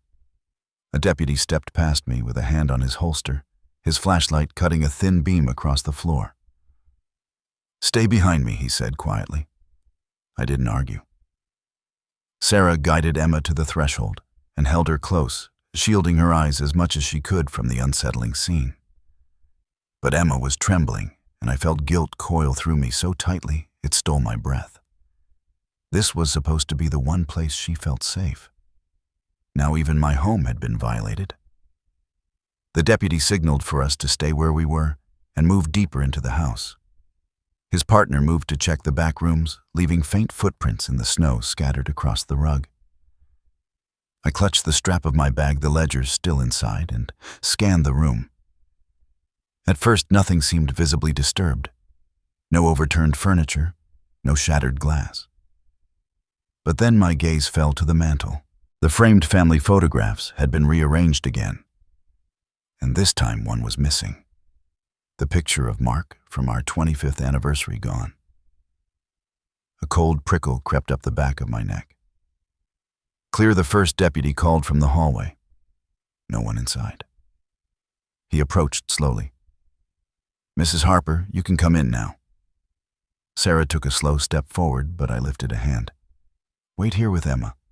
I walked in alone. Every footstep crunched on melted snow as I moved deeper into the living room. Something tugged at me, a sense that eyes had been watching, even if the house appeared empty now. The deputy pointed toward the kitchen. "Back door was slightly forced," he said. "Doesn't look like they were searching for anything big.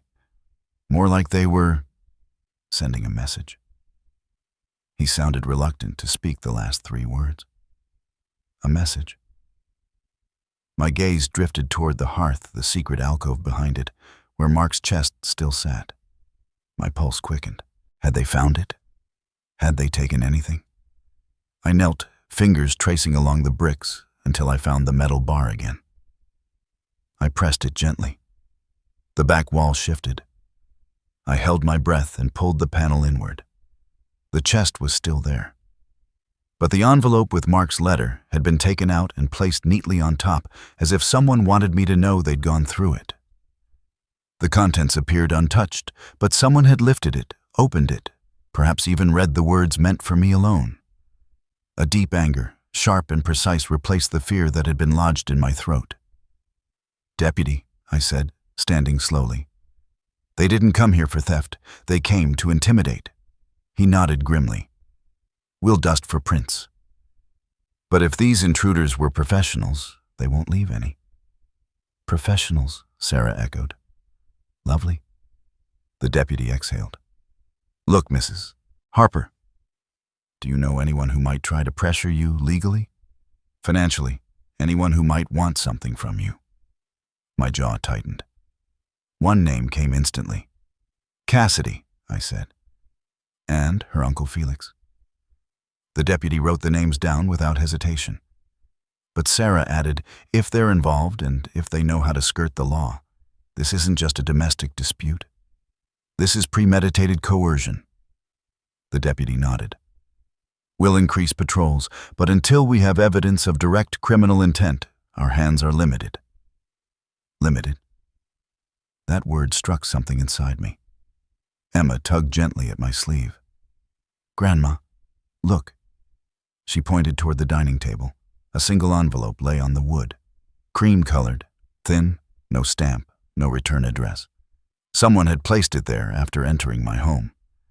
My hands shook slightly as I picked it up. Inside was a single sheet of paper with bold-typed text: "Stop filing, stop running. Come to the orchard at midnight with the ledger." Alone, no police. Or the consequences shift to the next generation. A chill colder than the winter air tore through me. "They threatened Emma," I whispered, voice cracking. Sarah ripped the paper from my hand. "This is extortion. We're taking this straight to the sheriff." "No," I said abruptly. Both Sarah and the deputy froze. I swallowed hard. If they wanted me dead, they would have done it today. This is leverage. They think I'm scared enough to obey. "Elaine, you are not going alone. Absolutely not." Sarah snapped, crumpling the page. "I won't," I said quietly. "But they don't know that." The deputy stepped forward. "Mrs. Harper, you cannot engage with criminals directly. You let us handle this." "No," I said again, more firmly. "This isn't a typical case. You saw how clean their entry was. They're calculated. They know how to avoid criminal thresholds. They know the law and how to twist it." Sarah placed her hands on my shoulders. "Elaine, listen to me. You cannot put yourself in danger. You are the cornerstone of this fight." "I know," I said. "But I'm also the bait they expect. They won't show their hand unless they think I'm vulnerable." "You're not going," Sarah repeated. End of discussion. I took a long breath. Sarah, I have to draw them out. We need evidence, real evidence. They're never going to get sloppy unless they think they're about to win. Then let law enforcement stage it, the deputy said. I shook my head. If Felix sees a patrol car, if he even senses interference, he'll pivot, harder, more dangerous. And Emma stepped forward suddenly. Grandma, I don't want you to go. My chest tightened painfully. I knelt cupping her face. I won't let anything happen to you, I whispered. Ever. She swallowed, eyes filling. But Mommy said bad people win when good people stay quiet. I froze. Sarah inhaled sharply, eyes wet. My granddaughter. This child caught between two worlds had more clarity than many adults. I kissed her forehead.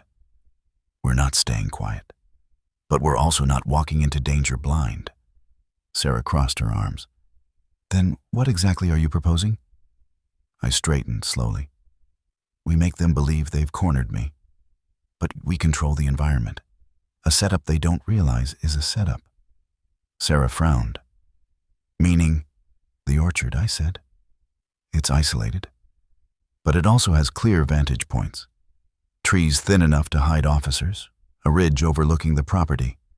If we arrange it correctly, we can record them arriving. Record what they say and have witnesses ready.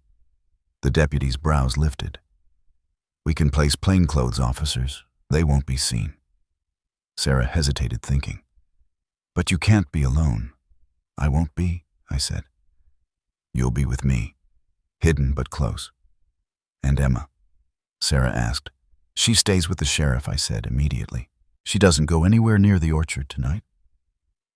Emma clutched my hand. I want to help. You already have, I whispered, pulling her close. More than you know. The deputy nodded slowly.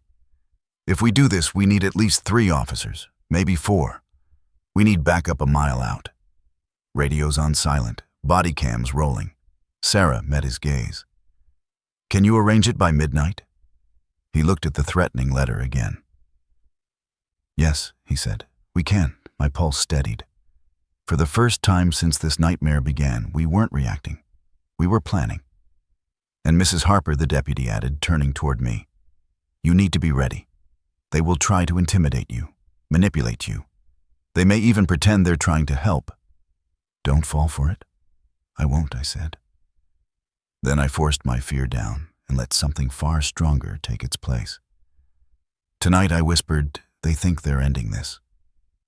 Sarah squeezed my hand. But tonight, I said, lifting my chin, we expose everything.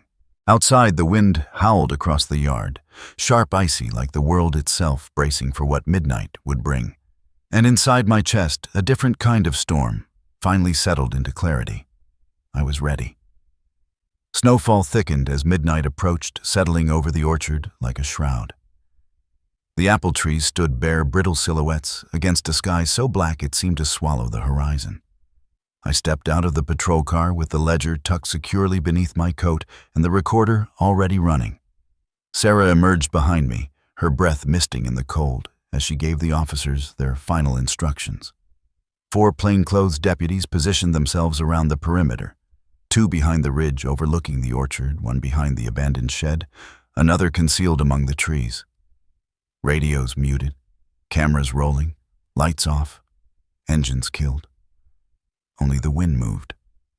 Stay where they told you, Sarah whispered, squeezing my hand once before retreating behind a row of trees. We'll be right here. The moment they make a threatening move, anything we intervene. I nodded, pulling my scarf tight as I walked toward the center clearing. My heart beat slow, heavy, deliberate. Not frantic, not panicked. Just steady as if it finally understood the gravity of what must come next. I stood beneath the large dying apple tree at the center of the orchard. The same tree where Cassidy had confessed only hours ago. The same tree that had once borne fruit for the Harper family generations earlier. Snowflakes drifted down into my eyelashes as the old wooden sign creaked on its rusted chain, Harper Orchard, private land. a symbol the Wards had hated for decades. At exactly midnight, the sound of tires on gravel reached me. Headlights appeared through the trees, then cut off abruptly. A door opened, closed. Footsteps measured and confident crunched over the snow. Felix emerged first. Tall, composed, wearing a dark coat that looked too thin for the cold. His breath plumed in gray clouds as he walked closer. Hands clasped behind his back like a man strolling through a museum instead of a crime scene. Cassidy followed next, her expression tight and triumphant. She wasn't wearing sunglasses now, just a brittle smile stretched too wide. "Well," she said, stopping a dozen feet from me, "you actually came." Felix's eyes settled on the bulge beneath my coat where the ledger was hidden. "The ledger," he said softly. "You brought it." "No," I replied. "I brought the truth." Cassidy rolled her eyes. "Oh, Elaine, let's not do this tonight. Hand over the documents. You have no idea what you're clinging to." "You mean Mark's legacy?" I asked. Her jaw clenched. "Good." Felix stepped closer, examining me with the cold precision of a surgeon. "You are in possession of material that was never meant for you. The Harper land, the trusts, the dissolution records, the Wards have rightful claim to all of it. Your husband only delayed the inevitable." "Inevitable," I echoed. "Funny word." Cassidy crossed her arms. "You can cooperate, Elaine. Transfer control of the estate. Sign the necessary documents, step aside quietly, and we'll ensure you live comfortably for the rest of your days." "And if I don't?" I asked. Cassidy's smile vanished. "Then we petition the court to declare you incompetent. We place you safely in a facility. We ensure no judge believes a word you say." The words hung in the air, sharp as icicles. "And Emma?" I asked softly. Cassidy stiffened. "Emma is none of your concern." "She most certainly is," I said. Felix lifted a hand slightly, a warning. "Let's remain focused. You have something that belongs to us." I looked between them. Cassidy vibrating with impatience, Felix calm in his predatory stillness. "You broke into my home," I said quietly. Cassidy's eyes flickered in triumph. "We didn't take anything." "No," I replied. "You left something." Their expressions shifted just enough to tell me I'd struck the right nerve. "You left car keys to show you could get inside my home. You rearranged the hearth. You read Mark's private letter. You wanted me afraid." I took a step forward. "But you made one critical mistake." Felix raised an eyebrow. "And what is that?" "You assumed fear would make me obedient." A muscle in Cassidy's jaw twitched. I pulled the ledger from my coat slowly, deliberately. Their gazes followed every inch. Felix's voice dropped to a dangerous whisper. "Hand it over, now." I shook my head. "No." Cassidy stepped forward in a burst of anger. "Elaine, stop!" Felix snapped, grabbing her arm. He turned back to me. "Mrs. Harper, this is your final opportunity to cooperate. If you force our hand." "Your hand is already forced," I said, and then I lifted the recorder from my coat pocket, its red light glowing like a spark in the dark. Cassidy froze. Felix's expression hardened into an icy mask. "You recorded us again," he said. "Twice," I replied. "Once at your request, and once for my protection." Cassidy sputtered. "This is illegal. This is—" "No," I said firmly. "This is Ohio, one-party consent. And you really should have learned that before threatening a woman who knows the law better than you think." A rustle moved through the orchard, the sound of deputies shifting subtly in the shadows. Felix noticed. His eyes narrowed. "Well played," he said quietly. "But not enough." He stepped forward, and officers emerged from the tree line with guns drawn. "Hands where we can see them," one shouted. "Do it now," Cassidy gasped and stumbled backward. Felix didn't flinch, but his eyes flicked quickly around the perimeter, calculating escape routes he no longer had. Deputies surrounded them in seconds. Sarah ran toward me, breathless, gripping my arm. "You did it, Elaine. You gave them everything they needed." One of the deputies stepped forward. "Felix Ward, you are under arrest for trespassing, extortion, attempted coercion, and conspiracy to defraud." Another deputy approached Cassidy. "Cassidy Ward Harper, you are under arrest for attempted guardianship, fraud, unlawful entry, intimidation, and endangerment of a minor." Cassidy's face twisted as she pointed at me. You ruined everything." "No," I said softly. "I protected my family. Something you never understood." She screamed my name as officers cuffed her and led her toward the patrol car. Felix offered no such dramatics. He simply glanced at me, studying me like a chess opponent who had executed an unexpected checkmate. "You're stronger than your husband believed," he said calmly as they walked him away. "I learned from him," I replied. And for once, Felix had nothing to say. When they were gone and the flashing lights disappeared down the road, Sarah wrapped her arms around me. "It's over," she whispered. "It's beginning," I corrected. "Now the courts will see the truth. Now Daniel will see who she really was. And Emma, she won't grow up under anyone's shadow." Emma ran into the clearing, then escorted by a deputy who had stayed with her. She flung her arms around me, trembling but relieved. "Grandma," she whispered, "you won." I held her close, my heart full. "No, sweetheart. We won." We stood together until the snow softened into silence. Later, after statements were given and evidence logged, Sarah drove us back to her home where warm lights glowed through her windows. Emma curled against me on the couch, safe, finally safe, and I realized for the first time in months I could breathe fully. I looked at Mark's ledger resting on the table, then at Emma's sleeping face and whispered, "We protected what mattered." And I knew he would have been proud. Before I went to sleep, I spoke softly into the quiet room. To anyone listening to this story now, thank you. It means more than you know. If my journey taught me anything, it's that silence protects danger and truth protects us.